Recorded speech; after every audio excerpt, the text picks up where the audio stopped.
August 11, 2025, Monday morning, exactly 2:30 in the morning. Yes.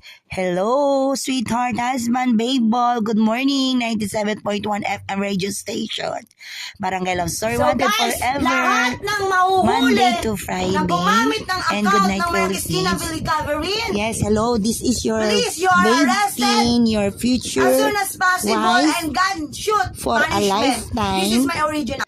Babel, thank you so Guys, much everyone, for those you are destroyer very of my sweet Facebook messages live coming as from you. Christina Villicaverin. I Please am punish. keep on Shoot to listening kill of God. with my solar I will radio. Pray with And God. Amen.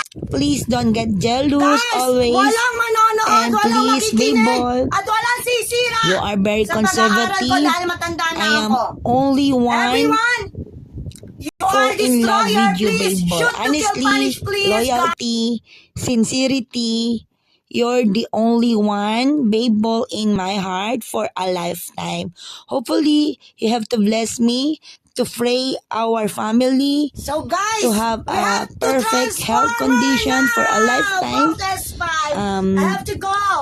And to please, to don't have a show strong faith in God, you are very and sad because we I have are to both go. still It's end of life. in good conditions, and Yes, thank you very for far, keep very on far, watching my Christina Villicaverin very live. far from I have to any go.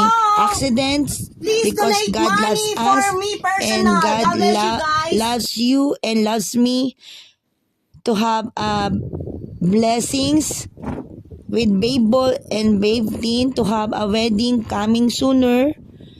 And no matter what happened, Babel. there is nobody else will destroy our wedding, our lifetime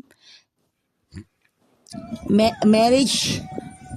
And of course, we have our daughter one. 97.1 Please FM radio keep station. on Barangay Love Story, wanted pray forever. her and to Babel, have mahal also talaga. additional member in our family.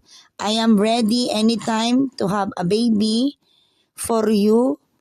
Again, Babel, you are the daddy and I am a mommy.